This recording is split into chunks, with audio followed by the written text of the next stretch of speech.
Okay, so welcome. Like I said, Hello. I'm glad you're here. Want to introduce some friends of mine, or at least Ralph's my friend. I don't know about Kathleen, but I'm not sure either. do what? I said you married or something. Yeah. Anyway, Ralph and Kathleen Bush, and from your main residence is where? Port Charlotte, Florida. Florida, okay, because you was talking about Alabama a while ago, and I did. So anyway, he's a big shot, and he teaches captains of boats. He's a captain teacher. Can you believe that? And so that means you have to. He's kind of like a fifth degree captain or something like that. Would you call that, Ralph? We'll call it that. Okay. So. Anyway, we're glad to hear, and anyway, if you'd like to say something later, we'll put you into the program. We don't have any music tonight. Vanessa had a memorial service that she was going to be involved in with her sister that passed a month or two ago, and so she was involved with that. So I saw Jimmy's here, so Jimmy, you could play the guitar and hum or something, right? Well, if I could sing, I would play.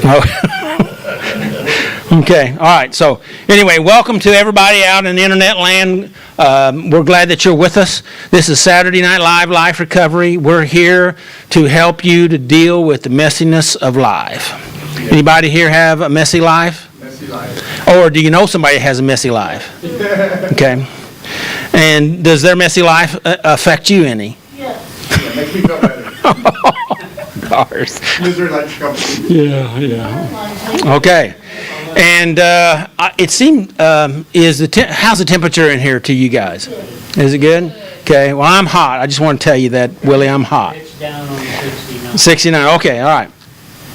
But I've been running around and fretting here. So, all right. So tonight we have. I need to do a piece of business. Last week, I think it was last week, I talked about not having a meeting on July the 6th, which is the weekend right after the 4th of July. Got that? And so, hi Jesse. And I almost didn't recognize you with those sunglasses on. So we talked about it. Everybody said they wanted to have a meeting, but today I've decided that we're not going to have a meeting on that day, because even though you say you're going to be here, I have found out in the last 19 or 20 years, for some reason you guys don't always do what you say. Now, I don't mean to be harsh or anything. I'm just telling the truth. Truth hurts. Can you handle the truth? Just jesting a little bit. So anyway, we're not going to have a meeting on July the 6th, okay? Well, is that going to make anybody really mad? I'm sorry about that. Not very much, though. Jesse's way in the back where nobody could see him. He had his hand up. So anyway, we're not going to have a meeting on the 6th. And on the 29th of June, Robert is going to be doing the step, and it'll be on healing the brokenness. Right, Robert? And Garth is going to be doing the reflection. He's going to reflect. All right, Garth. And so that will be out of Psalms 51, verse 6 through 19. So that's what we'll be doing next week. This week, we're going to be covering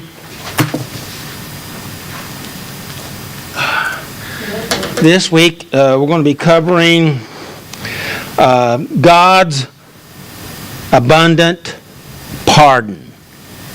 Okay? And that's out of Isaiah 55, 1 through 9. So, step 6, because this is the 6th month, so we're doing step 6, right? Everybody's good with that? Yes. Dave, you're new here tonight, so anyway, that's kind of how we do the steps. I don't know if you're familiar with the steps or not, but we just take one step a month. Okay? Shane probably already remember that, right? From last time you was here, maybe? So, anyway, so it's step 6. We were entirely ready to have God remove all these defects of character. So that's step 6. Now, the question is, are you ready for a question? Thank you, John. I appreciate it. Shoot. What does God's abundant pardon mean? What does that mean? Forgiveness comes in mind. That's a good word. Means we're justified. Say it again, John. Look at me. We're justified. Okay, justification then. We're pardoned. We're justified. Just as if we had not done what we did. Okay, all right.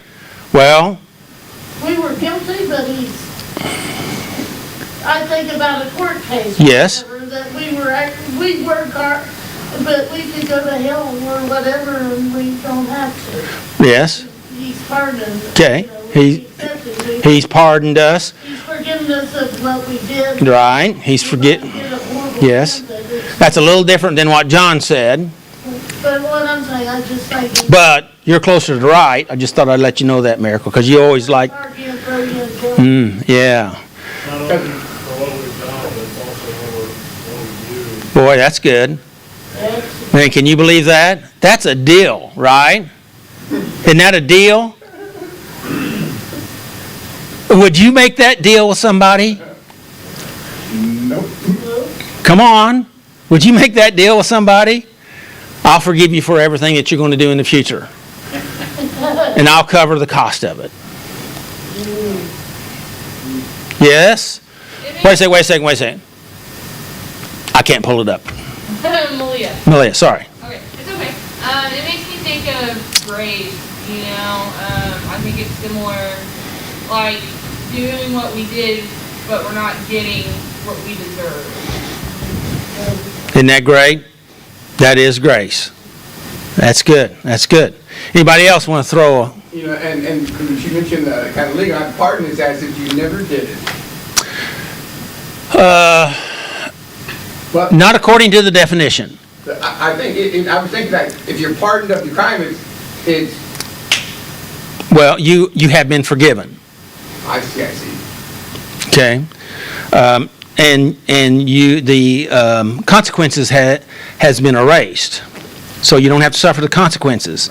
But the fact, which actually, as I was studying this week again, going over the information, it's not, because I've taught this before, and I taught it as being acquitted, which is what you just said. Oh. But like you're not, you've been totally, that your mistake has been wiped out. It's not like that. Here we're talking about that you are forgiven. Yes, you did what you did, but you've been forgiven. All right? Let me share out of a couple of other scriptures. Is that all right? Actually, it's the same scripture that we're going to be... Who's doing the step tonight? Oh, okay. Corey's going to be sharing tonight, but I've got it out of multiple translations, which they use a different word for this pardon, okay? So what we'll be using, our translation that we use is the New Living Translation, and the main part of the verse that we're talking about here is for he will forgive generously. That's what is in the New Living Translation. If you look in that Bible like what Robert has in front of him, he says, it'll say, he will forgive generously. And that's kind of what we're talking about. But it goes on and adds on the generously part, okay? And Corey will be talking about that a little later. Right, Corey? All right. And so, out of King James, the English Standard Version, and the New King James, and several others, they use this term, which is what our lesson is using, and that's for he will abundantly pardon, all right?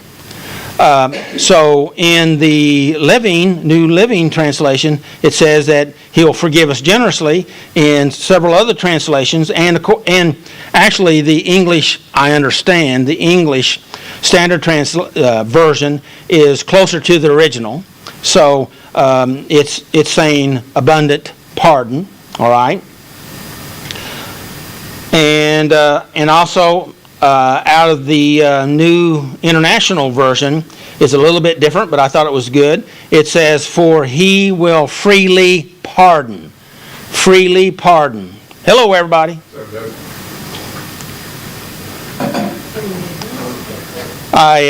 You look familiar. My name's Craig. This is Craig. Yeah, Craig and Joni. Yeah. And who's... Matthew Mason. Hey, Mason. Glad to see you. Yeah. Yeah. Everybody say, hi, Craig. Hi, Greg. Say hi, Joni. Hi, And everybody, don't forget Mason. Hadn't seen you guys in a long time. Well, I saw you on Facebook the other day. I live 6 hours away, so I can count on it. Well, we're having a contest, see who's furthest away. Ralph, how far are you? About 19 hours. Okay, so you didn't quite make it crazy. But we're glad you're here. We appreciate the 6 hours. So we're talking about our topic that we're going to be going over tonight. So I think I was saying out of the New International Version, it says that He will freely pardon us. So does that help us start to get a little clearer idea? And now the last one is the Amplified Bible says, for He will, is that right? Yeah. For He will abundantly pardon us, which is basically the same thing that we've already talked about. So anyway, it's just some of that helping us to see what we're talking about tonight. So I got another question for you. Are you ready? Are you ready, Jesse? I think you missed the first one. I think you came in late. Yeah. So this one's all yours. no, we're going to give this to Craig. Doesn't he look smart? Intelligent. Yeah, he could. Yeah. I'm just kidding, Craig. Do what? I said, you're good, sir. All right, here's the question. How does God's abundant pardon, which is what we're talking about, connect or intersect with step 6? Now, I read it a while ago. Do I need to read it again? Shall I do that? We were entirely ready to have God remove all these defects of character. So how does God's abundant pardon intersect with step 6? Yes, Malia? Yes. So, in step 6, we're asking him to remove these defects of character, Right? and whenever he's abundant, like his abundant pardon Yes. is, forgive me if this isn't the right word, but pardoning our defects of character. Yes. So, I think that's how they intersect. Okay. Anybody else have a thought? I'm thinking with the lack of judgment. You're going to have to expound on that because I think you started in the middle. If it's, abundantly given, it's just without judgment. And so when we're asking for them to be removed, He's removing them without judging us for having done them. Okay. Well, let's look at step 6 again. Does anybody else have anything you want to say? I think it's abundantly because we need that grace over and over. It just doesn't go away. Right. I wonder, does it get weaker or stronger as we use it? Got any ideas? The grace one? Mm-hmm. I don't think it changes. I don't know. Either that or it gets greater. I don't think it decreases by any means. So it doesn't decrease. He says it stays the same. Ralph, you got any ideas? I mean, look at that guy. He's a black 5 black belt captain over there. So it increases. Why would you say that? She's feeling it. Ask Carolyn. Because I married her indeed.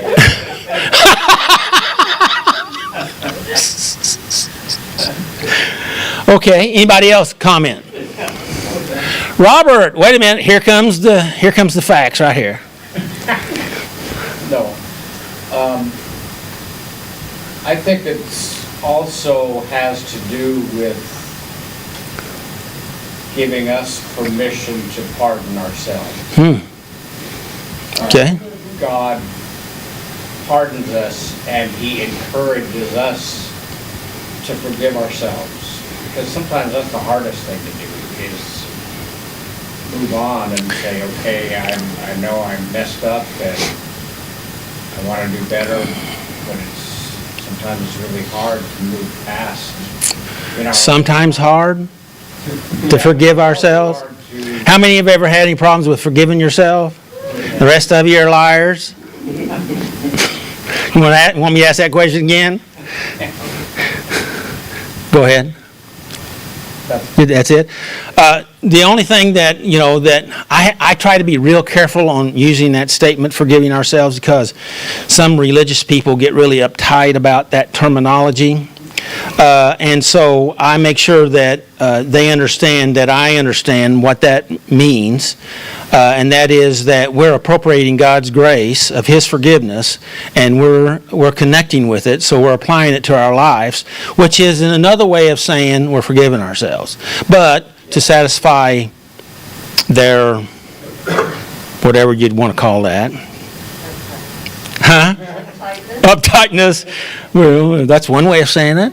And so that's how I communicate. Does that make sense? So I don't think there's anything wrong with that. In fact, I had a long debate with a preacher one time about that particular topic about 25 or 30 years ago, and so. And I think also, when we forgive ourselves, that doesn't mean that we use it as an excuse to do it again. That's right. Constantly working on, That doesn't mean that we won't. right, but we are aware that that's a problem in our life. Yes. And when we forgive ourselves, that doesn't mean that, okay, I'm forgetting about that as if it never happened. Right, right. Because chances are it's a problem and it could, and very easily may happen again. So we've got to be doubly watchful of those defects of character. And that'd be a good thing, right? Yes. David, you got anything you want to say on this? No. Are you sure? You can jump in here with both feet. Somebody will throw you a life preserver if you need it. We got a captain over here. He'll help you. It's been a taxing day. Okay. Well, we're glad you're here. I thought of you a minute ago, and I didn't want to leave you out. I would, Craig. Had to practice, Craig. Excuse me? I had to practice. I definitely, obviously struggle with accepting forgiveness, and I beat myself up horribly a lot over it. And in my opinion, and I already told you I struggle with it, God says He's forgiven me.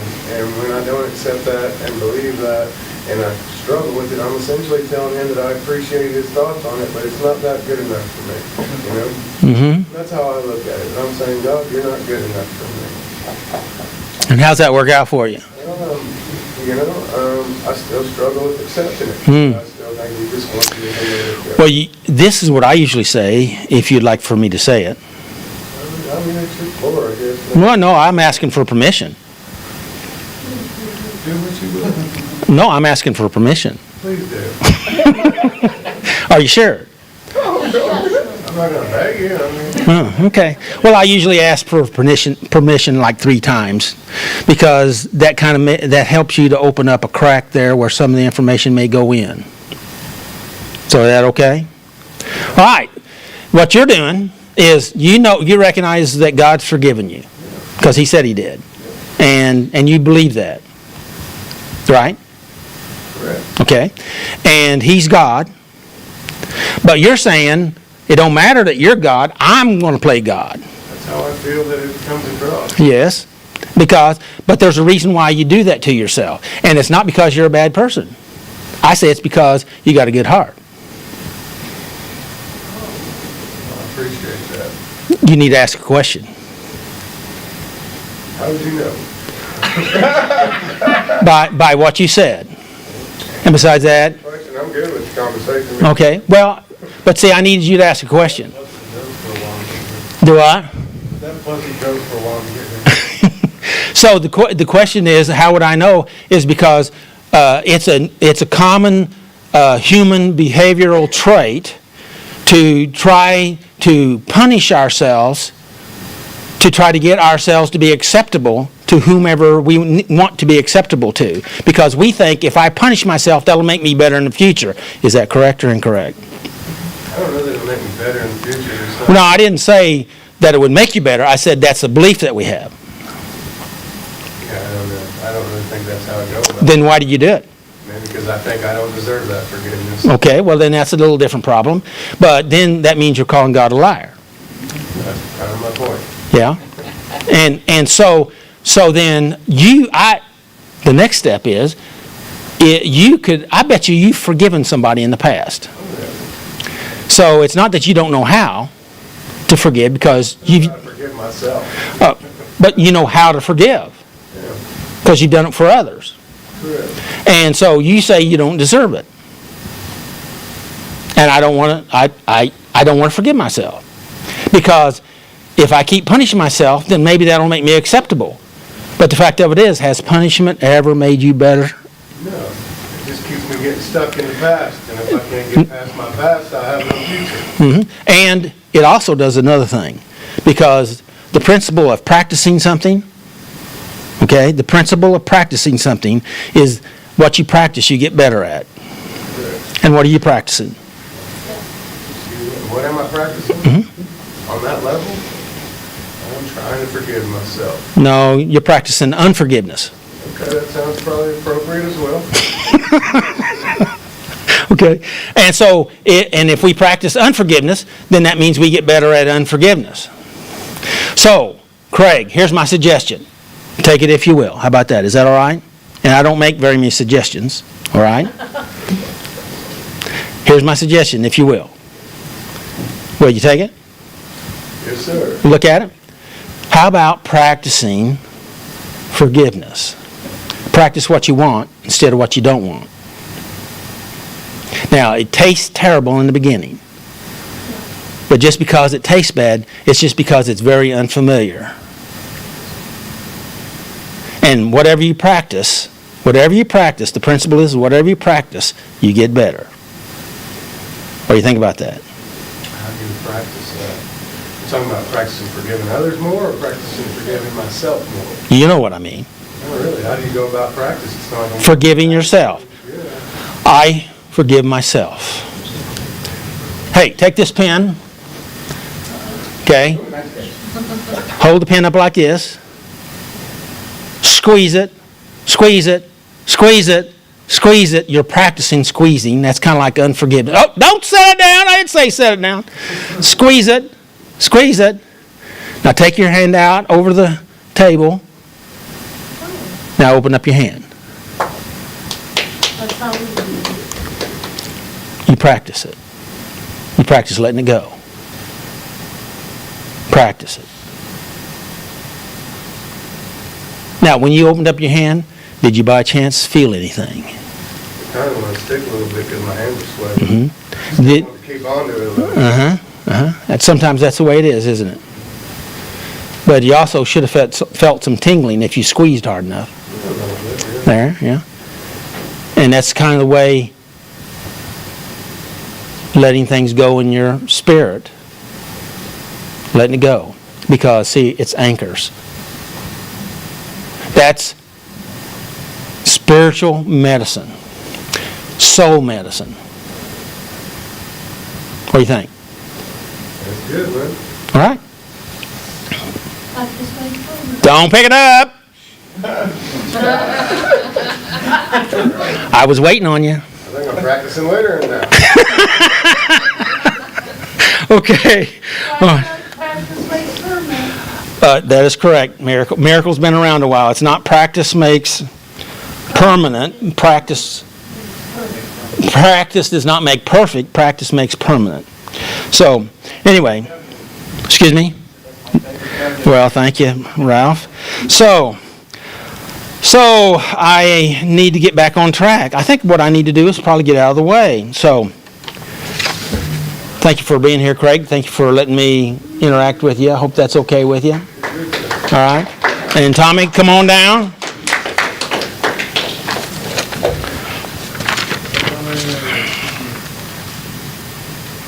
And thank you for coming, because now I just learned something because of you. Hello, everybody. Hi, Tommy. Hi. The 12 steps We admitted that we were powerless over our problems and that our lives had become unmanageable. Step 2. We came to believe that a power greater than ourselves could restore us to sanity. Step 3. We made a decision to turn our wills and our lives over to the care of God.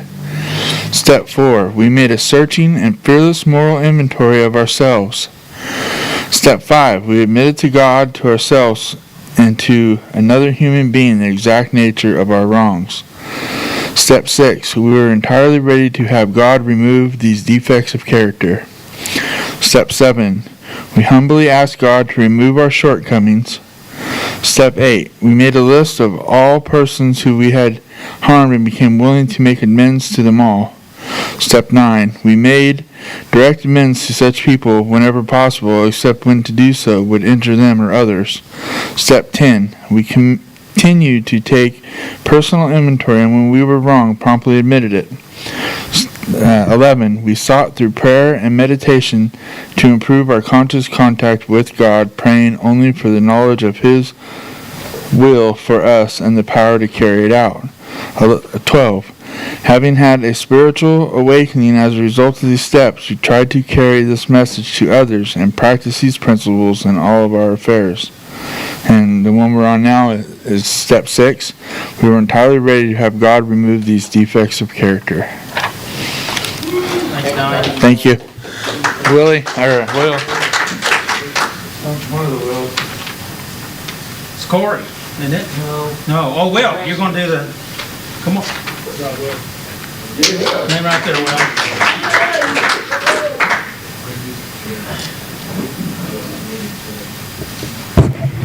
Hello.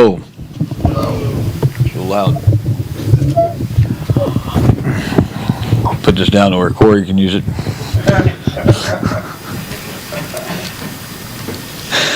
My name is Will, and here at Saturday Night Live, we like to acknowledge clean time with colorful bracelets. Is it too loud? It's a delay, and I was laughing Oh. at your joke there, I'm sorry. Oh. Just trying to make sure that we're, got vocals or not. Okay, we'll start over. Here at Saturday Night Live, we like to acknowledge clean time with colorful bracelets. This clean time isn't just from drugs and alcohol, but from whatever keeps you in bondage. Drugs, alcohol, anger, gambling, food addiction, lying, cheating, stealing, pornography, sex addiction, cutting, you fill in the blanks. We have white bracelets just for today or less than 30 days. Orange for 30, green for 60. Am I going too fast? Shay, do this one at a time. I do you. Okay. I'll do it different somewhere else. We have a white bracelet just for today. Would anyone like a white bracelet for just for a day under 30? You gotta make them get up. There's work involved in this. There you go. So, was there somebody else in the back? Yeah. Yes, there is. I didn't see anybody want to. Oh, not on the white, no. Anyway, I have 30 days for an orange bracelet. Green for 60. Anyone have 60 days? Maroon for 90. Anyone got 90? We got, what's that? Somebody said it was a 90.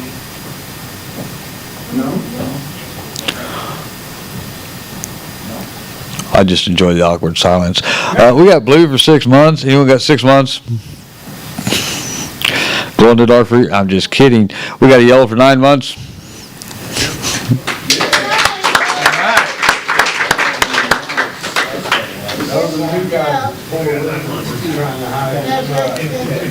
won't let you, Fred. He won't let you pick it up. We love you, Fred.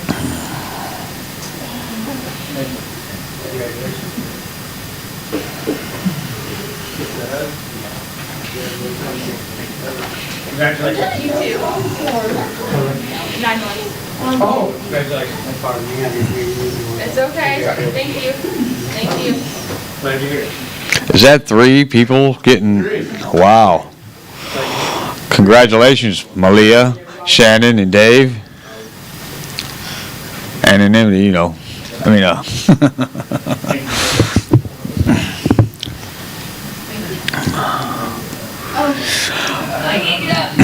we also have a glow in the dark for 1 year. Does anybody have a year? That's awesome right there. We got plenty of time for you guys to hug these guys if you want.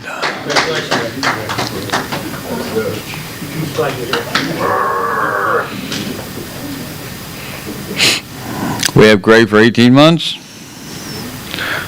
black for 2 or more years. One of those because I left before every year. Well, look at that. You got what, 3 years or 3 years? 3 years. Oh, okay.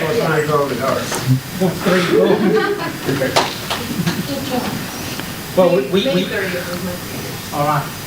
That's awesome. By the way, we are breaking into our new stuff. That's awesome. We do have, some of you don't know, but we had to reorder.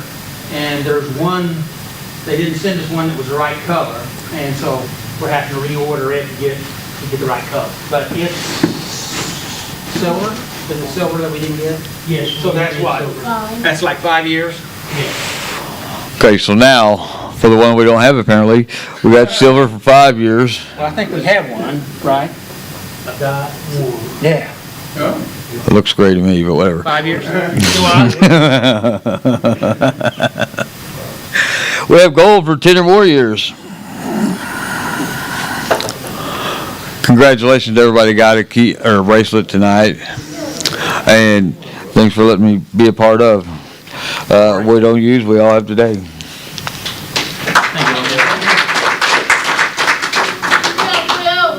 Set that up for Can you come to the right? Go back now. Hi, Doug. Sorry, I thought he was going to do another chance at a white bracelet, but A what? I thought he did once again. Who needs it? He did. Well, you can do it. Is there anybody? Goodness. Is there anybody that does need to pick up a white bracelet that didn't get a chance the first time?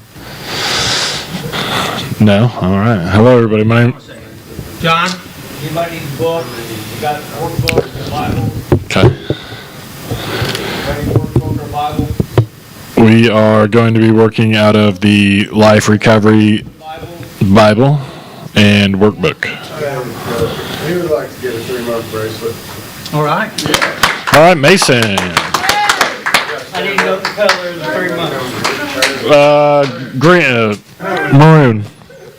90 days. Is it okay if I sit down? You go, man. Yeah. Is it okay if I sit down? Yeah. All right, perfect. What is it?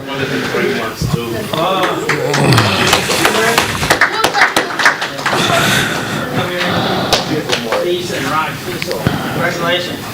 Congratulations, Cecil. All right, do we need to start all over again?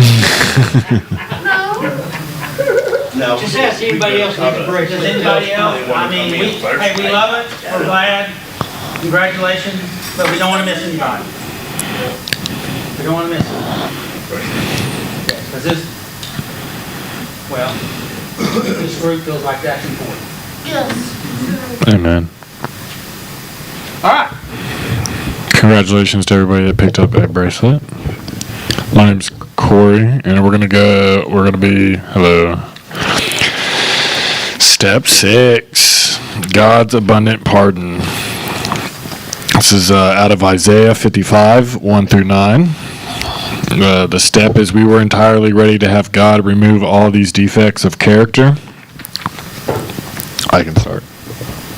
Go right ahead. I'm just trying to get synchronized with you. Okay. All right. People tell us, oh my goodness, to repent and stop thinking the way we do. Is that what where you need to be? Yeah. All right, read that sentence again. People tell us to repent and stop thinking the way we do. Okay, hold that. So, what do you think about that statement? Well, it's easier to tell somebody else to fix their problems than it is to fix my own sometimes. I know that. Anybody have any other comments on that?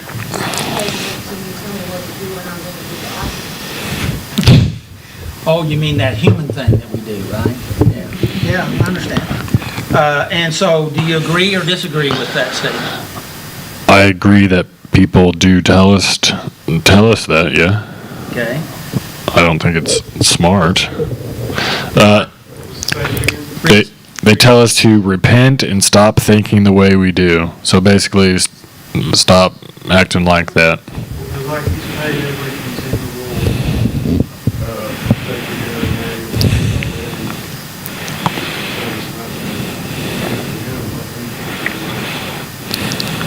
Okay. And Yeah, well, that is, but the statement here, Jesse, is that he's saying that people tell us this statement to stop thinking and tell us what to do. We need to stop doing what we're doing. We're just saying stop. How's that ever worked out for you, somebody telling you to stop? depends on how they say it. Well, you got a point there. And if you know them or not, right? How many agree with that statement? Yeah. Okay. All right. And so why, Jesse, we'll just put you on the spot here since you're talking. How about that? Why do you think people tell that's their statement? You just need to stop.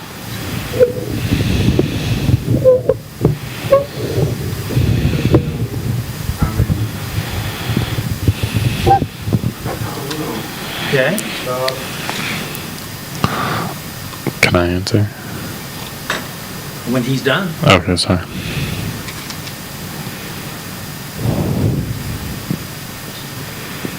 You can be finished anytime you want. Well, I'm having trouble with it. Say again? Why? The question is why people do that. Isn't that a great question to think about? Oh, well, What? I'm already obligated to him, Miracle, so you can fight him for it if you want. The little or No, I'll wait. Could be, could be. I'm thinking like a lack of judgment. I mean, let's see how. Wait a minute, you spoke out of turn. Corey's been itching to talk here. No, go ahead. I want to hear what Whatever Garth. he's want, he's got the mic. I want to hear what Garth has to say. Okay, I'm interested too, but I was just trying to. Let's hear it, Garth. What do you got? I think I said lack of judgment, but I said after what I meant, like, I think there's some judgment they're placing upon somebody when they say stop. I mean, at least that's what kind of comes to my mind. Because like, you know, I won't name who she was, but you know, she's saying no, well, you know, hey, that's easy for you to say, you know. And you're but- talking about my favorite president's wife. I don't know, I don't know who your favorite president is. Well, it was President Reagan. Oh. It was Nancy Reagan that said that. Yes, she was, yes, but you know, that's easier said than done. And I also think that if one hasn't experienced, then we'll, you know, just say no is, There you go. it's. That's what easier, you know. That's what I Now, believe. now, Robert wants to clarify what you just said. I think people who say that, it's easy for them. That's how they live their life. If they don't want to do something, they just tell themselves, well, then don't do it. However, they don't have the deep-seated character defects and flaws that we're trying to get rid of, and God is helping us by removing those, but they're so deep in there, and we're so obsessive that just because someone tells us to stop doesn't mean we're going to be able to Right. even stop thinking about it. Because that's just what we But do. with the We message think is about it. good, right? Repent and alter your thinking, right? I mean, but you made a statement there that that they may not have your particular problem or what's going on. May is a big deal there, but you know, we recognize some of our problems.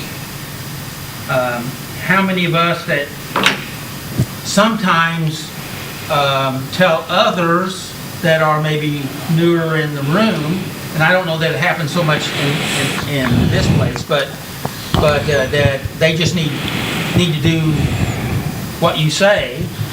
Stop, quit, be different, think different, and they know because they've been down that road. You know what I'm talking about? Have you ever seen that? What do you think about that? I think if they have been down that road, then they would know how hard that you can't change on your own. That's the whole point of why we're here, is that we can't change on our own, and God has to work within us to do it. So if somebody, I think everybody. I need to get this in there before we lose it. Sorry. Okay, that's all right. No, but you said they should know that, they should understand, and I agree with you 100%. But what's reality? That they don't. They forget that. They forget. Was that a question or a comment? They don't. Well, how many of you have ever had that happen and you knew that they went through the same thing, right?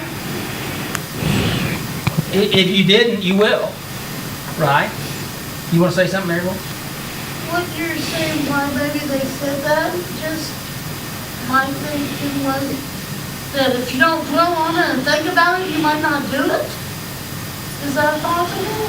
Well, you're asking me to read That's denying a bunch of that it's people's there, minds. I know that, but I'm saying, what if you don't dwell on it or think about it? Maybe you won't do it, maybe that's the... Well, I'm not saying that the statement's not true, but the fact of it is, if you want to throw another scripture on it, judge not lest you be judged. And so, as I think Garth made comment, that it is a judgmental way with all maybe good intentions.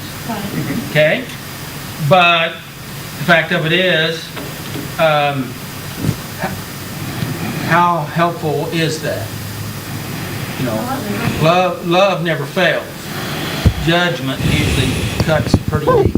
Would you agree with that statement? Yes. So, oh wise one, what's your thoughts on that? I don't know now. I forgot. I interrupted you. No, it's okay. Sorry about that. No, it's all right. I'm glad we were able to get it figured out. Did we get it figured out? I hope. So, let's take it one more step. Can we take it one more step? Is that all right? Richard Billy, is that all right with you? Yep. Okay, all right. Just checking. You're sitting on the edge of your seat like, I didn't know if you was getting ready to throw something at me or... And that is, what do you think are the odds that something like that might happen to us? I didn't understand. That somebody. What are the odds that something like that, somebody saying something like that to you? Very hard. Very high. Yes, Okay, all right, so, between 0 and 100, and 100 being the ultimate high, so 98%. 98%? Yeah. Well, that could be, you're very cynical, but maybe truthful too. So, In this world, maybe 99.5. but, wait a minute, the point that I'm trying to get to is, if we know that's coming, what should we do about that? Be careful! What should we do or what do we do? Yeah, I didn't ask what you do, because we already know that, right, Miracle? Miracle. And so, what should we do, Miracle? Don't listen. Do what? I said don't listen to it. Well, that's one strategy. How's that worked out for you? Anybody else got a comment? Change our minds, change our ways, change how we do things, change how we think about ourselves, don't listen to others, listen to God. Some of that was really good, John. Just, if you know something like that could be coming, then you can go ahead and make a decision how you're going to respond to that. Be proactive instead of reactive, right? Accept it with praise. Well, just understand that they may not have all the information. Isn't that a nice way of saying it? And instead of saying, you damn fool, that may be true, or then you could say they're acting like other things too, but fact of it is, 2 wrongs don't make a right. That might be an opportunity to educate others on the difficulties of having an addiction. It could, but you may not be in a position to be able to do that. And that's a big problem. I have to say, it's harder than you think. I mean, And so, really, the main thing is, if we learn to take care of this inside here, it affects everything outside here. So how you respond, okay, is so important. Would you agree with that? No. So, do you have anything you want to say on that? I just got to the point of telling thank you for the suggestion, and I go on about the day. There you go. There you go. That's good. Isn't that great? You know, and the trouble is, when stuff like that happens, it usually affects our day unless we predetermine how we're going to deal with stuff like that, right? And it could cause us even to go into relapse. You ever watch Bobby Hard to Stop It? That was my first assignment for my sponsor, and it really stuck out to me, so I don't know if that helped me greatly when people do that to me, or what. I highly recommend it. It's great. It's like 6 minutes of your life, but it made me understand that statement so much better. So here we are. You know, we recognize this, and this skit that she's talking about, the guy's answer to everything was just stop it. And that was all. This may be a little harsh in reference to that, to the person that he was playing, that was all he knew, was just tell you to stop it. Well, it may be a little bigger than just stop it, okay? And so that does not mean that we're giving anybody permission to not stop, right? But we're saying that we gotta, because we've been living in a place that we have been avoiding reality and escaping it by numbing and behavior, right? Obsessive compulsive behaviors, anger, right? That's a big drug, right? And so we've started our growth mentally, emotionally, spiritually, in all kinds of different ways. You understand what I'm saying?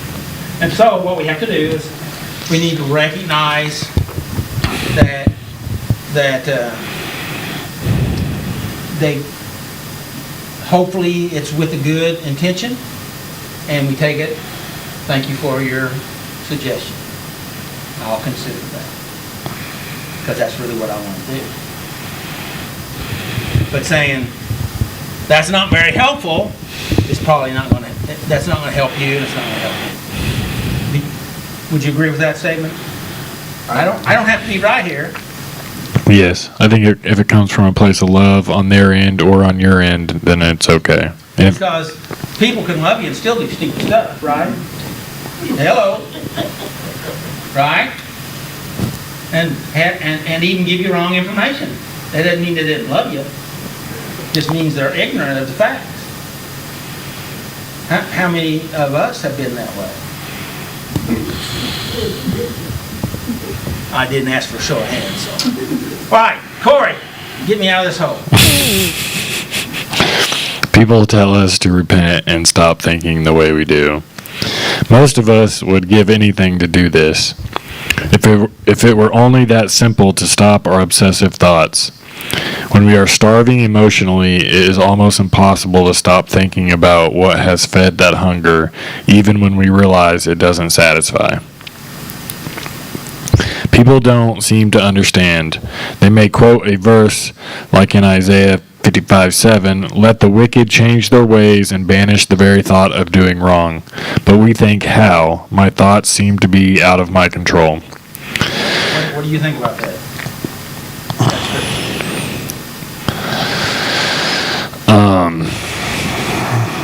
Well, I mean, I think it's a good goal to have. I think that the reason we say the serenity prayer like we do is to try to get ourselves to understand what is in our control and what is not.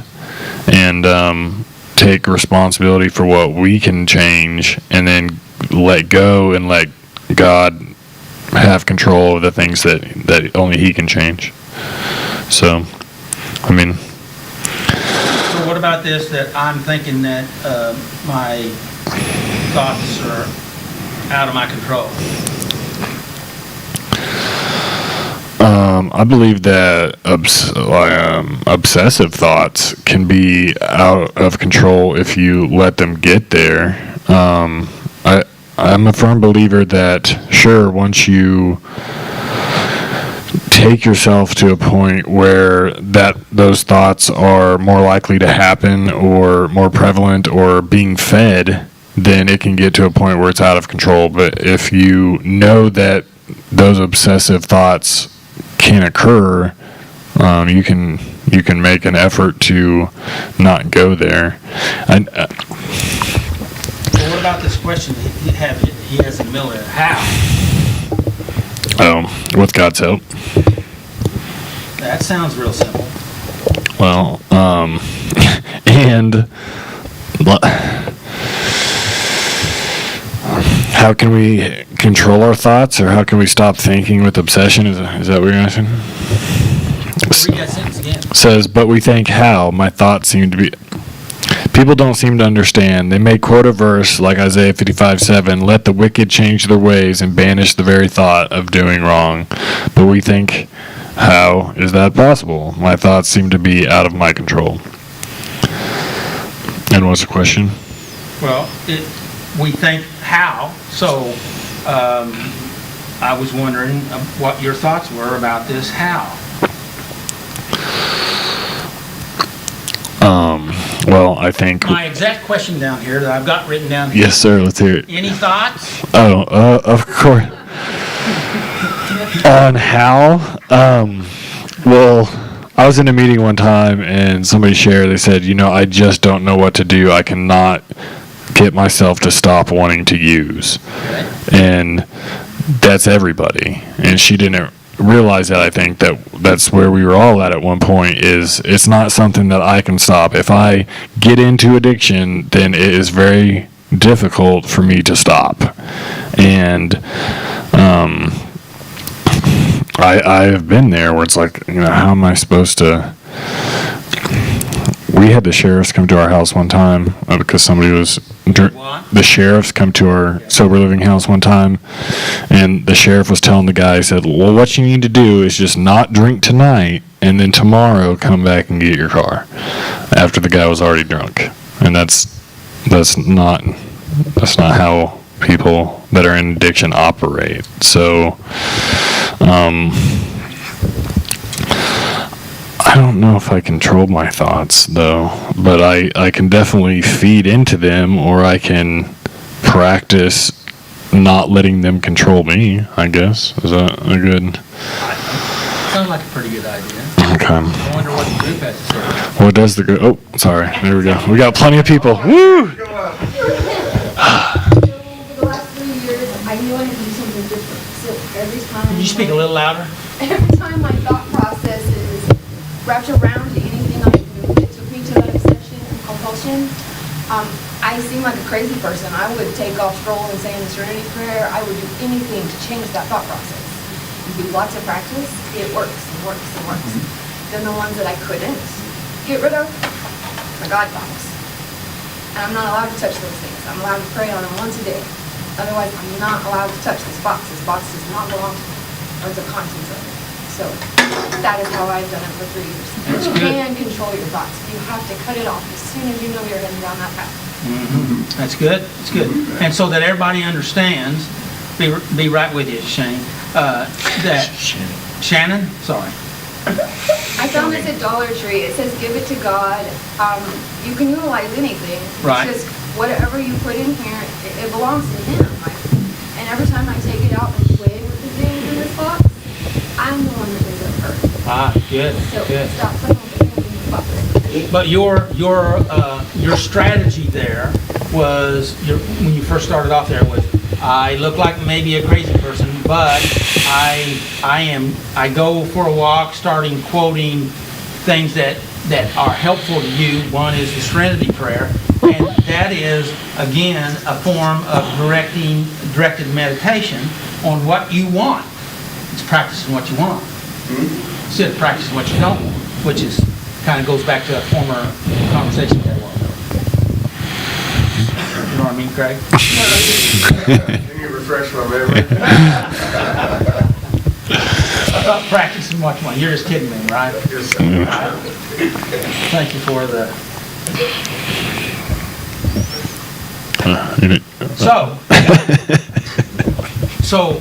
What we want to do is find mechanisms, and this is what I was, and that was what I was hoping that you would talk about, was maybe some helpful mechanisms or strategies that have helped you to handle that how, and so Tony's helped you out here, so Yeah, that's good. I mean, I had something, but it's You had something. it's a little more.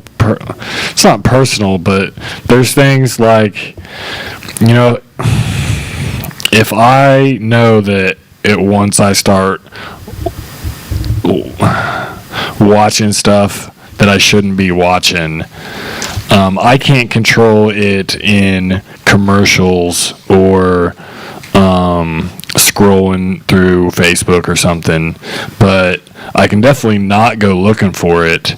And when I do see stuff like that, I have a choice at that point to say, okay, is this something I want to lean into and start looking this up myself, or is this something that I can remind myself, okay, I know where this leads, this is not healthy for me and my soul, and just go past it.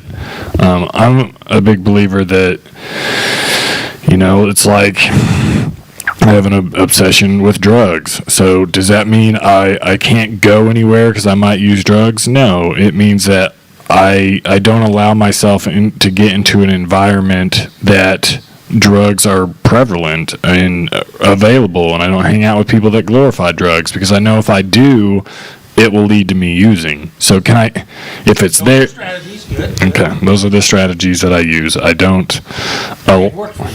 they have. I don't allow myself to get anywhere close to the possibility. So that's kind of like practicing what you want instead of practicing what you don't want. Yes, sir. I'm on board with that.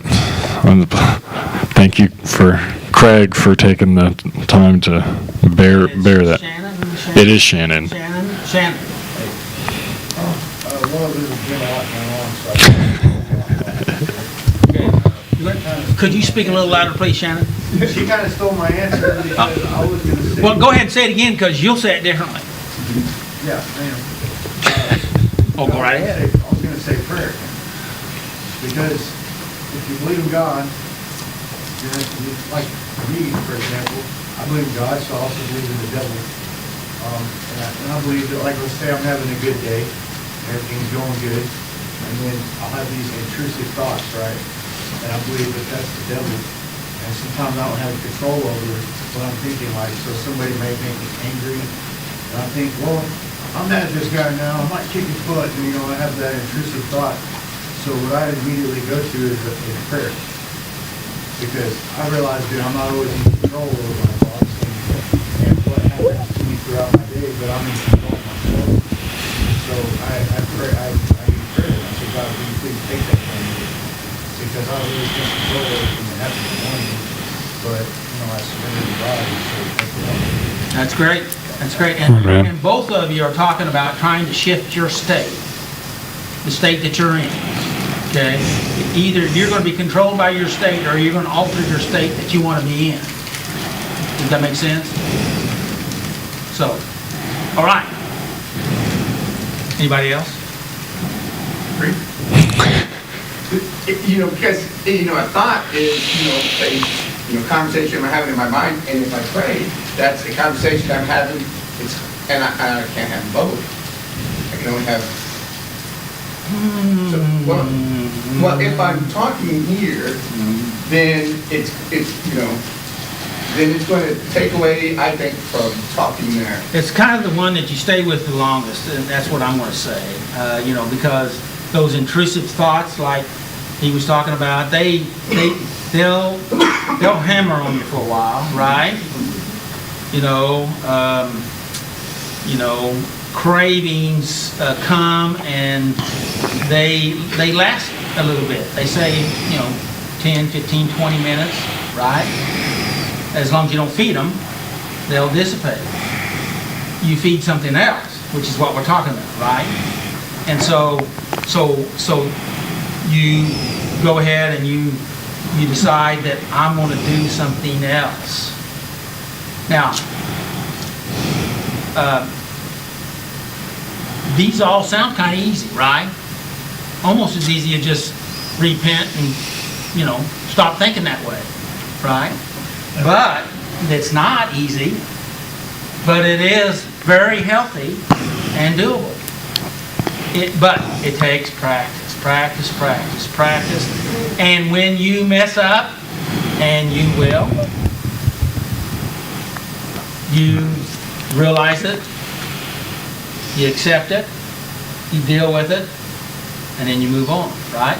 Amen. Start practicing again. Practice what you want. Okay? Yep, I'm stupid, I did something wrong, but that's what I did, but that's not who I am. I'm better. Amen. Okay. Go, Corey. God, okay, we're going to back it up. People don't seem to understand. They may quote a verse like Isaiah 55:7, "Let the wicked change their ways and banish the very thought of doing wrong." But we think, how? My thoughts seem to be out of my control. God does understand. He put that verse in the larger context of dealing with the hunger within our souls. He said in Isaiah 55:2-3 and verse 7, "Why spend your money on food that does not give you strength? Why pay for food that does you no good? Listen to me and you will eat what is good. You will enjoy the finest food. Come to me with your ears wide open. Listen and you will find life.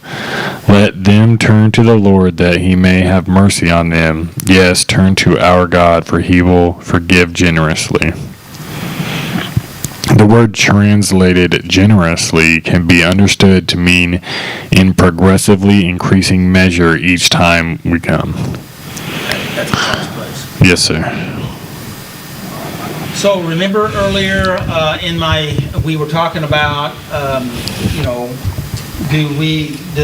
does that grace get stronger or weaker or stay the same? You remember we talked about that in the beginning? And we had different people with different opinions, right? And I'm not saying that, but this generously, the definition that Corey gave us here was that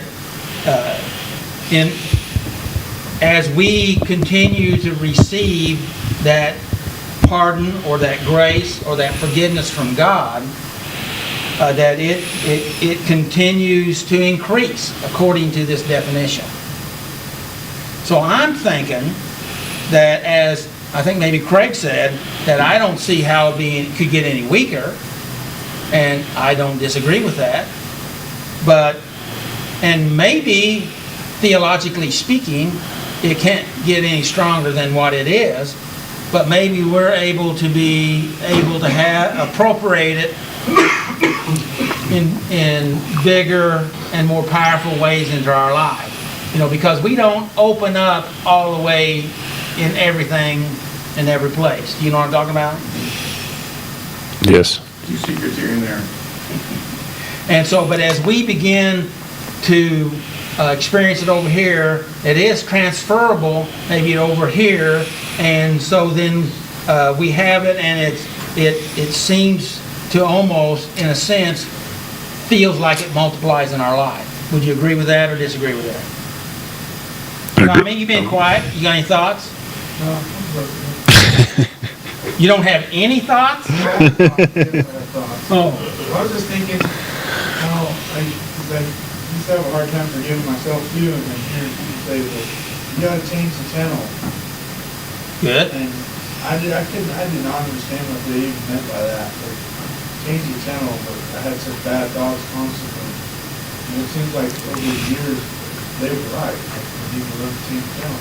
Well, tell us how to do that. Well, just stop doing the things that activity. Say it again? Stop doing the things that feed that activity. Okay, that's one way. That's what I was thinking. Is that the only way? No, there's lots of ways. Well, what's some other way? Staying away from the places that, led you to think like that and behave that way. Okay, now, we've kind of drifted a little bit about what, change the channel on forgiving ourselves. That's what you're saying, right? So how do we change the channel on forgiving ourselves? Think more on forgiveness. Do I? You think more on forgiveness when you said that. Think more on forgiveness? Yeah, and you accept it. You have to accept the forgiveness. Okay, all right. And anything else on that, Tony? John wants to say something. We have to accept God's forgiveness. Wait a minute, say it again, I couldn't hear you. We have to accept God's forgiveness before we can forgive ourselves. What do you think about that, Tommy?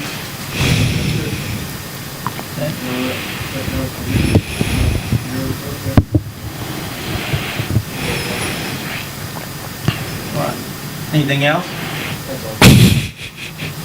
Thank you, Tommy. Thank you, John. Thanks, Tommy and John. Anything else you want to add on that, Cory? I have one more thought that, I mean, I can share a little bit that I still have those thoughts while I'm driving down the road, and I think about the good times that I thought I was having when I was getting high, and only through God's wisdom am I able to know not to entertain those thoughts, you know, because if I lean on my own understanding and say, you know what, that does sound nice, I could just pull over here and do it's my spirit inside of me, and God, and I would think the Holy Spirit says, no, you know, that's probably not the best idea, and where that can lead is not a place that I want to go, so. But I still have them. I had an analogy here.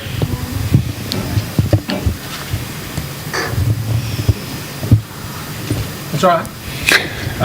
I had an analogy here that may be tied in with this, and that is that like weightlifting. You know, the more you do it, the stronger you get. In other words, what you practice, you get better at. So. Okay, Cory, go ahead. Oh, awesome. We fight our addiction on two fronts: dealing with the hunger deep inside of us and changing our thoughts of doing wrong. Neither battle is easily won. Each requires our daily readiness and willingness to allow God to satisfy our hunger and help us overcome our defects of character. Okay. So, what is that hunger, and how do we fill that hunger in healthy ways?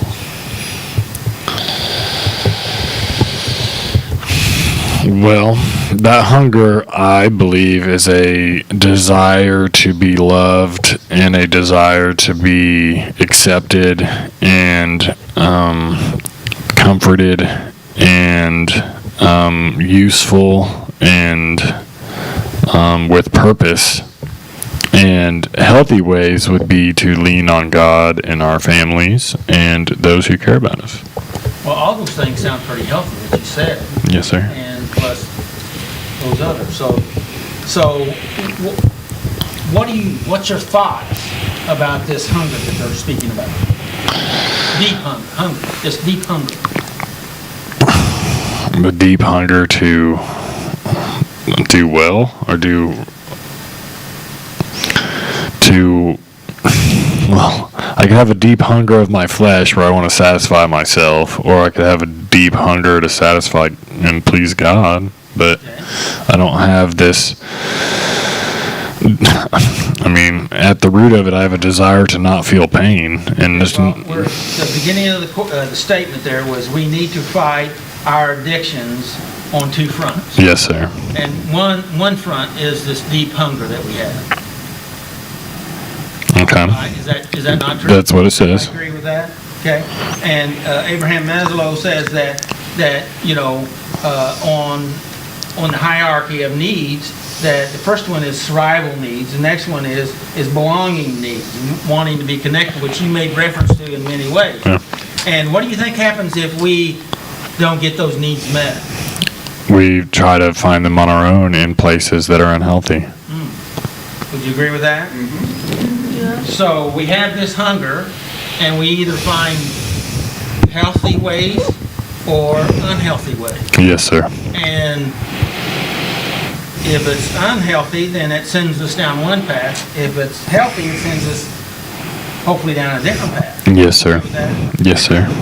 So, and we're talking about fighting this addiction, right? Yes, sir. And so, but denying that we don't have those hungers or those desires is futile. Would you agree with that, Corey? Yes. Like that, I don't care if people don't love me, or I don't care if I don't have any friends, saying stuff like that. Is that what you mean? That's one. Yeah. Because I think that's a lie that we tell ourselves. Everybody wants to be loved and to be accepted. I mean, maybe not like complete sociopaths or something, but the majority of people, I think, want to be loved and be accepted. And the second front on that was changing our thoughts on doing wrong. And I thought that was an interesting statement. Did you see that as interesting? Well, especially since we just talked about how sometimes we can't change our thoughts, and we kind of, said that people telling us to stop thinking like that doesn't really work, and then down here it says what we need to do is stop thinking like that, right? Well, it says that we need to deal with it on two fronts. And is that not true, or is it true? That we need to change our thoughts of doing wrong, okay? Of course, yeah. Okay. Stop living the lifestyle and stop thinking about. Why is it unhealthy to not think of doing wrong stuff? Our actions will follow our thoughts, and if we're thinking about doing wrong, we're gonna do wrong. So is it in our best interest to continue to hang out with those thoughts? No. Keep those thoughts alive? No. Feed them when they show up? No. Anybody here ever have a so-called friend that you felt like you had to feed one way or another? Somewhere in life? I was that person. Yeah. People fed me. Man. Well, we're not gonna go on that. Okay, thank you. That's all right. And so we're talking about recognizing that these thoughts of doing wrong is actually why should we change? You want my answer, or you want to give it? Why should we change? Why should we change those thoughts of doing wrong? Well, how are we going to do right if we're thinking about doing wrong? That's true. Anybody? How are we gonna find peace? That's good. And if we're thinking about doing wrong and we're doing right, then we're not going to be very happy. Even if we're doing the right thing, but we're thinking about doing the wrong thing, I'm not going to be very happy. Kathleen, you look like you have a thought. I look that way all the time. Be surprised. All right, let's hear your My thought. My Yeah. thought is that the why here, one of the reasons why we really need to change that is because because that releases a power inside of us, right? It releases that power, and it also releases chemicals inside of us, right? And it can be various different ones, but one of the main ones that I was thinking about was dopamine. Dopamine is a chemical that wants to push you, empower you, make you to act out. You follow me? And so when we think about doing wrong, it very often can dump chemical inside of us that would reinforce those thoughts. Yes, sir. What do you think about that? Has anybody ever found that out to be true? Like you said, make it more difficult to stop. Yeah, absolutely. Yes, sir. And then we also romanticize and glorify it in our minds of it being a good thing to do those things. And I believed that for a long time, that it was a good, it sounds terrible, but a good thing to hurt people that tell on you, or to hurt people you don't like, or to hurt people that took stuff from you. That was a good thing, and it was celebrated and glorified in my surroundings. Where does grandiose thinking come in here? I don't know what that is. You don't know what grandiose thinking Is that an opera? Yeah, well, it could be. The grand old opera. Grandiose thinking is that you think that you're the biggest, the baddest, that, you know, you're the, say it again? Think you're good, don't think. Well, that's one way of putting it. And so, and it's not realistic. You find out that you're not. That's what I found out, that I wasn't. So, Hey, Cecil, you got any thoughts on this? I just know that since I haven't been on drugs, I just get angrier and angrier, you know, and I don't know if that's all bad, but, you know, I just when I was drugging, I was quiet, you know what I mean? So now that I'm not on drugs, so when people test my speaking skills, they don't always feel, you know? Am I testing your speaking skills? No, sir. Okay. No, sir. We were afraid. I didn't know if I need to run, hide, or what. No, sir.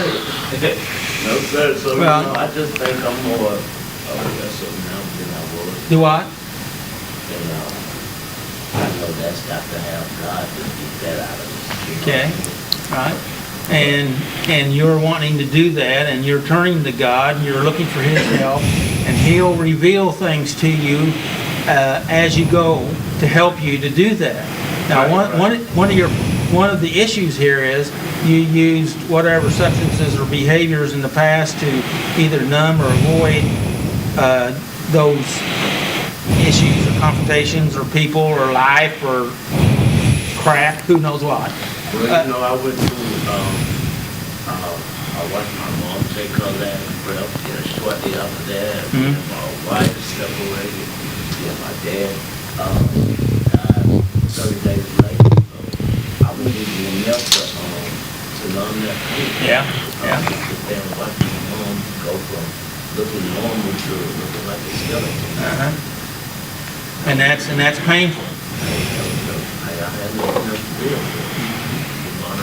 Everything I worked for hard was on the way down. But it didn't help that when God told me that we could be over. I wouldn't make my wife. I knew He was going to be with me for that one. You know, but I took it up again and I really did. But, you know,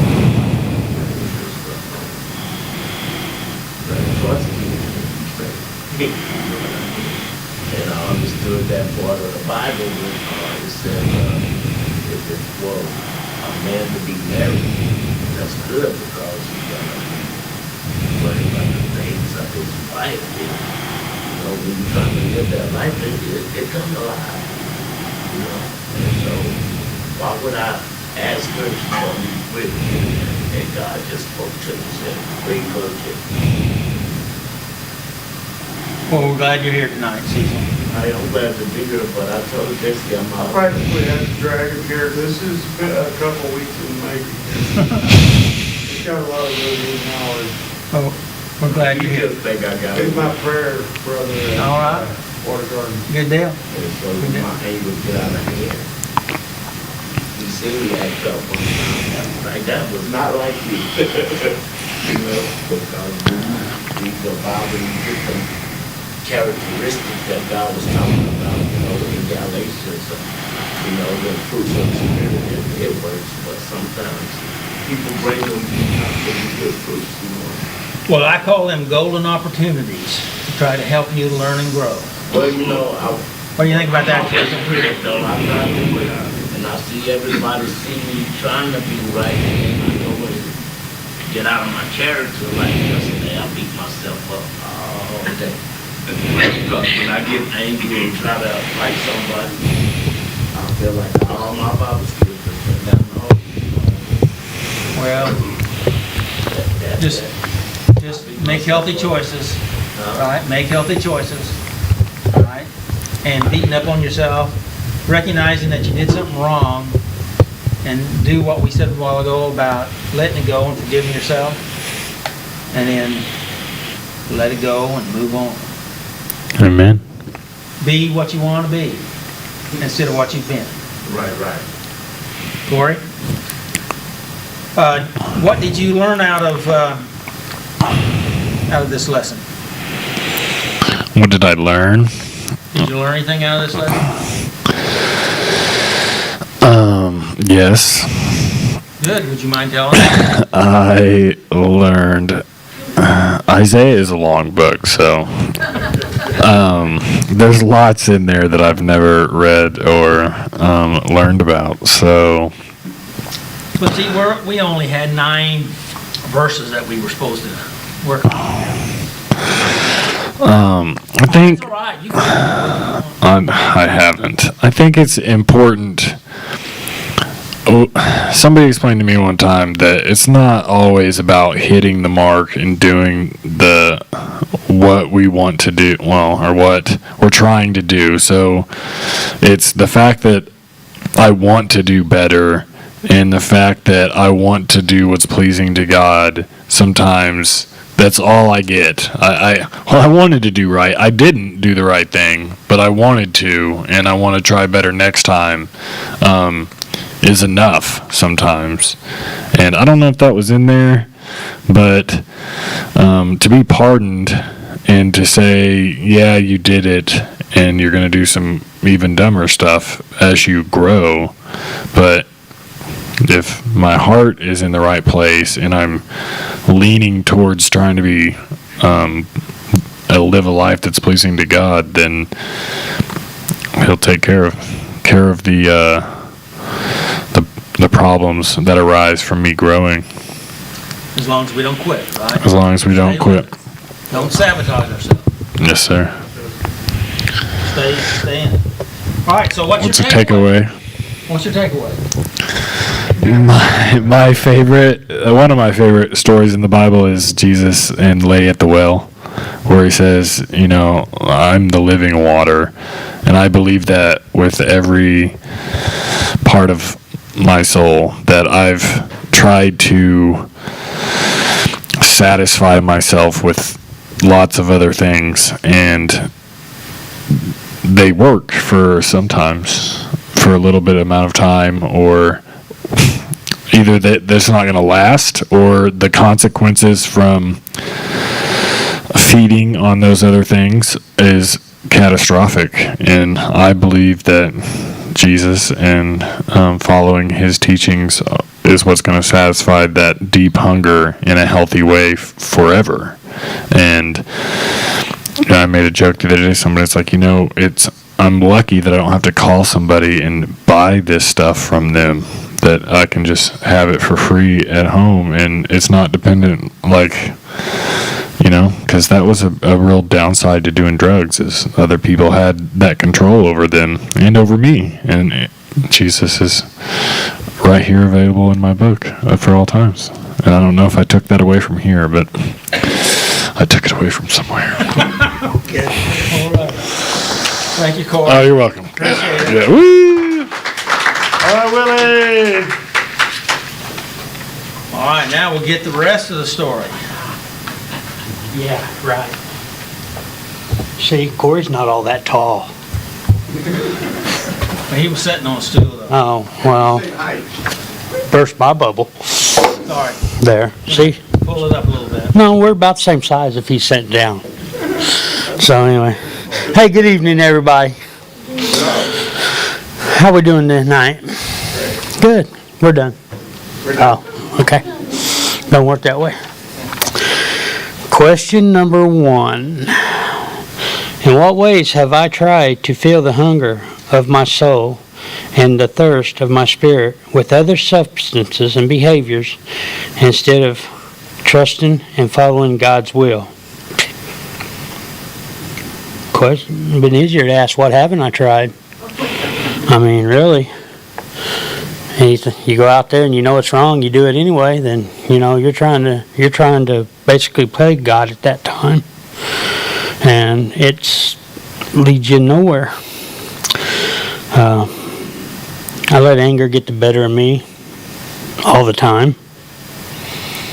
If you said I was wrong and I didn't like the way you said it, I tried to change your mind. All the time. And I really didn't care what you thought about it. So, that's what I got on one. You got any questions for me? No, he does. How mad did you get it yourself?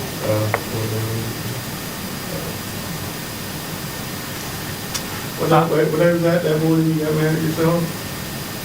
Super mad at yourself. Up to the air conditioner? We are not going to talk about that. You understand? That is work. This ain't work. We're done. We're past that. I do stupid stuff all the time. Won't be the first time. Won't be the last. But we're over it. You need to get over it. Let's go. Okay. Number 2. Question 2. Am I ready to turn to God for abundant pardon and for continually nourishment of His Spirit to keep me free of addictive behavior? Why or why not? Well, yes, I am ready, or I wouldn't be here. Good. And me being here keeps me on that right way. My thoughts have changed, not all of them. The stuff that I do now is stuff that I would have never thought that I would have done 20 years ago. And stuff, but yes, I'm ready, and I'm trying to do the best I can at that.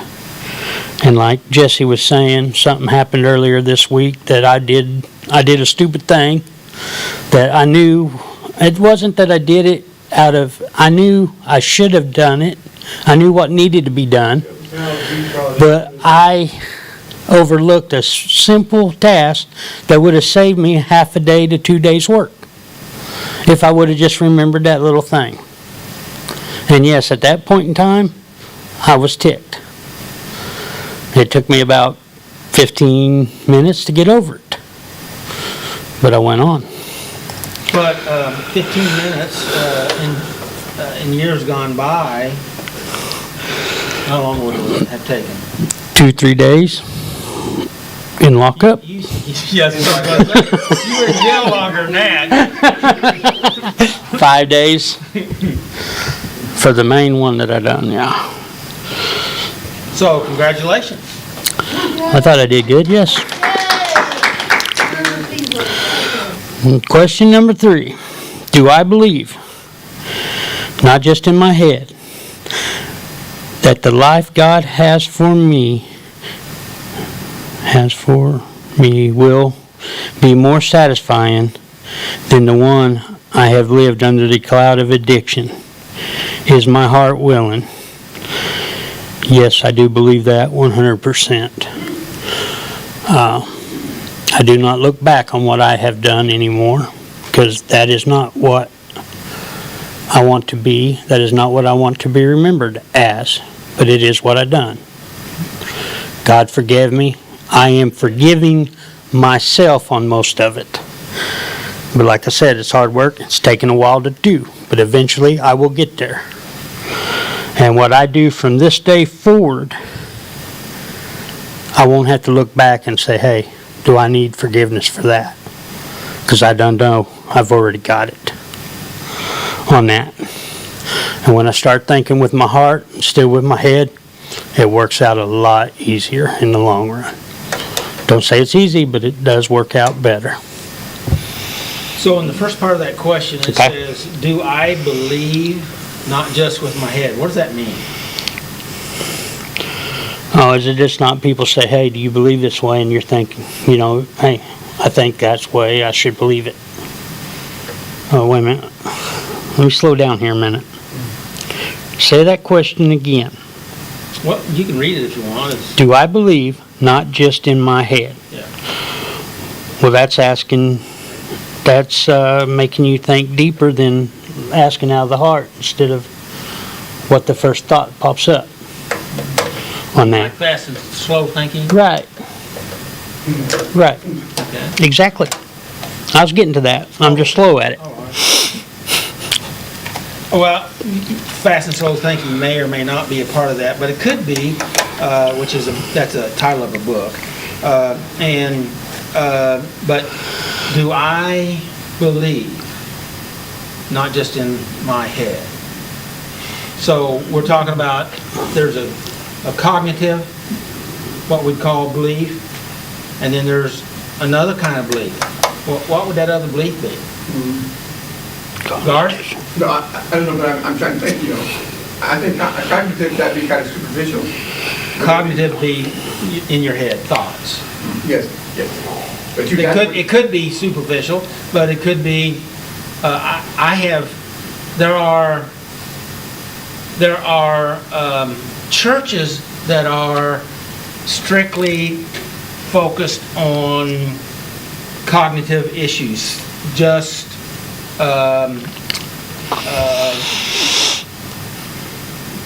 thinking about things. I remember, do we have time for a story? Of course. Are you sure? At least I do. I can't speak for the others. Cecil, is it all right if I tell a story? Yes, sir. Okay. Oh, yeah. That's good. Hey, this is your first time here and you know the right answer. So, at least I think it is. Anyway, I many years ago, I was visiting with a fella that he told me that he used to be a preacher and he went to Ozark Christian College down here, down here on the hill. And they are primarily focused on the Christian church aspect of things, which you may or may not know what that means. And I as a child, that's the church I went to, was a Christian church. And so I was somewhat familiar with the Christian church idea of things, even though not very much, but somewhat.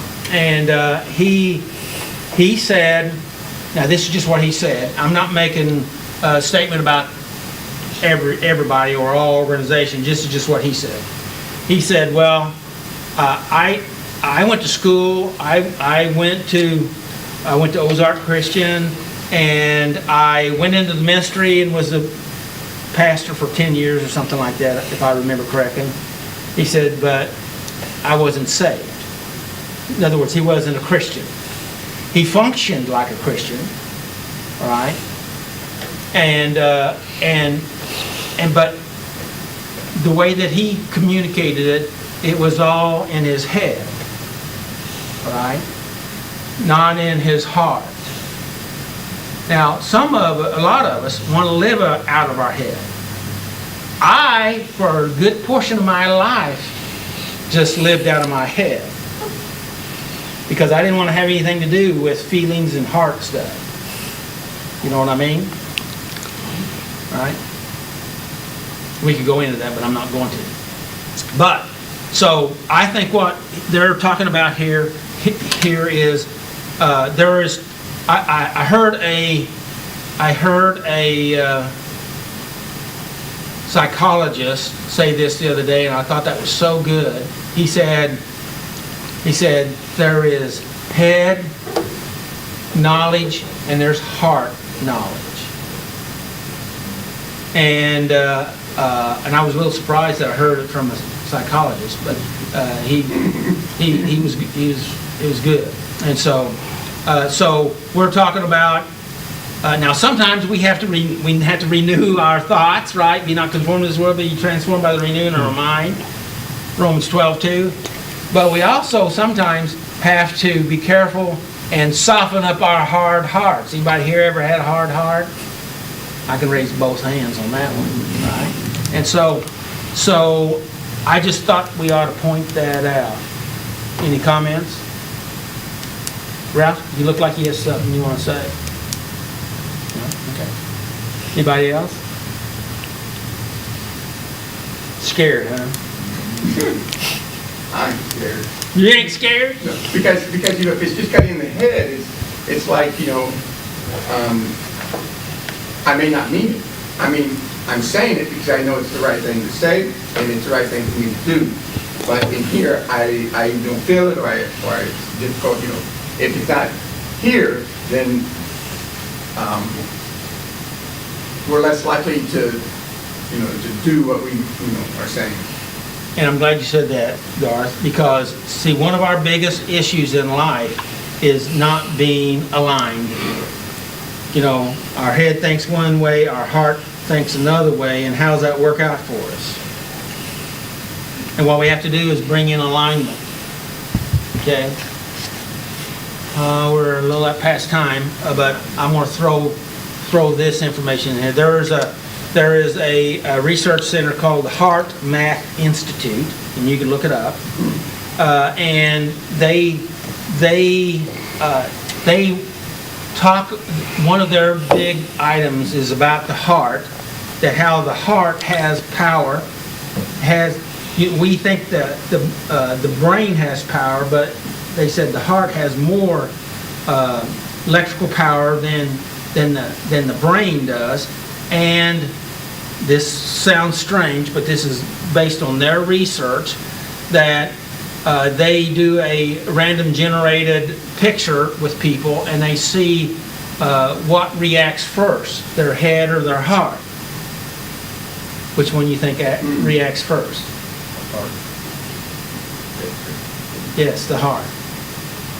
The head can actually, they determine that out of your brain you have a reaction to what's going to be on the screen even before you see it, and your heart is even quicker than that. It's quick, but the thing of it is, we have these abilities that we don't even understand. But what if we are way out of alignment? What if we were in alignment? And how much more could that enhance our life? What do you think?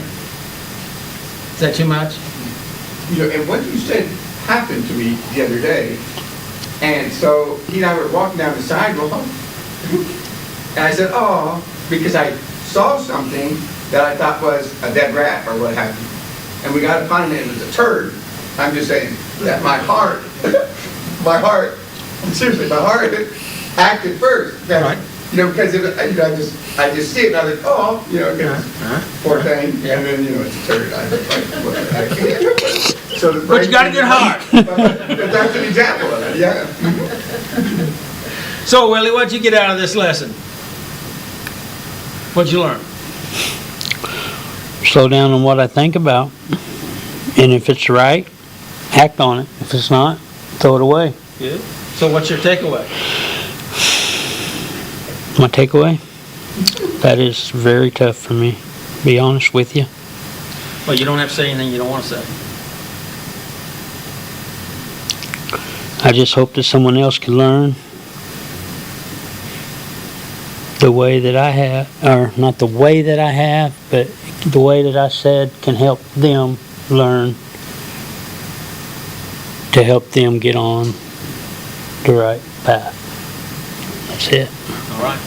I'm done. Thank you, Willie. Very good. Thank you. Very good. Any comments from anyone?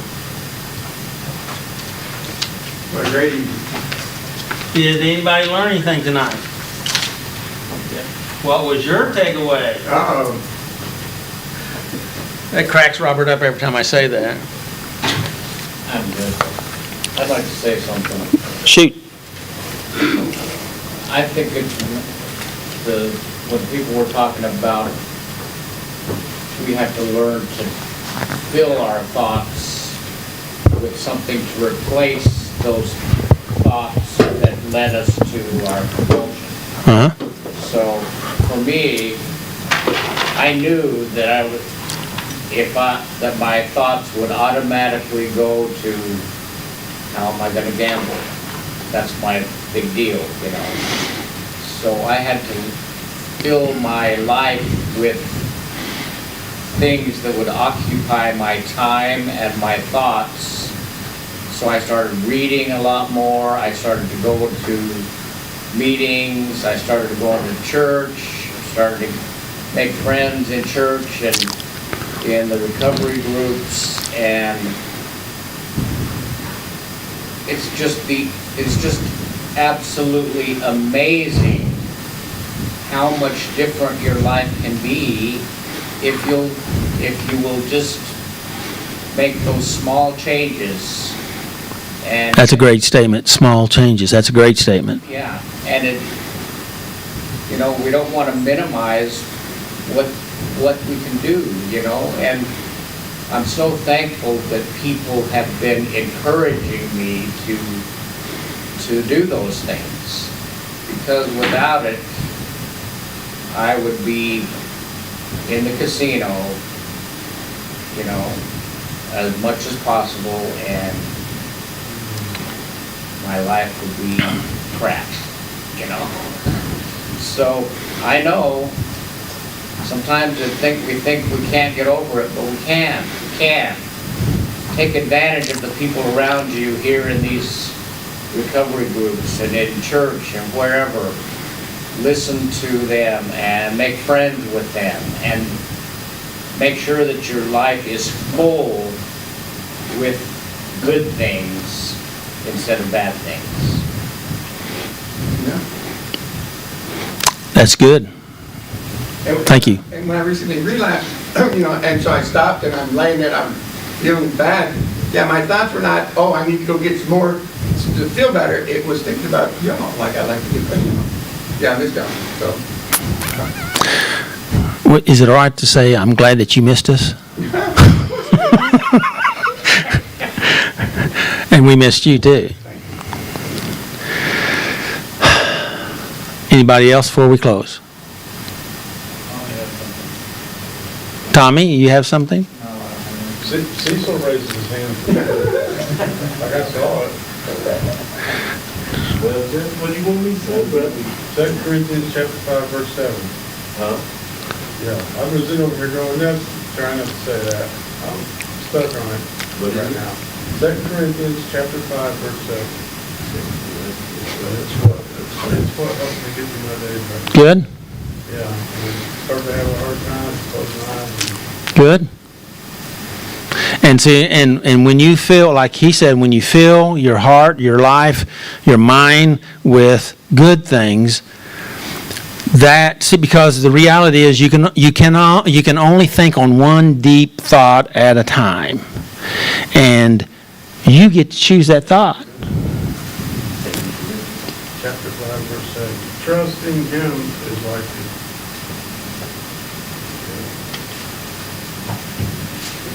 That's what I meant to say earlier. I wish I could have said it so eloquently. You can only have one deep thought at a time. Well, that's not original with me, but No, it's not. no, it's not original with me. I stole that from somebody, but You said it like you owned it. well, it helped me a lot. Yeah, I think I totally agree. Cecil, you got it? 2 Corinthians chapter 5, verse 7. Yeah. So we walk by faith, not by sight. That's good. Awesome. May the Lord bless you and keep you, and may his face shine upon you and give you his peace. And you woke up on us there, Miracle. Make healthy choices. She woke up at the right time, didn't you, Miracle?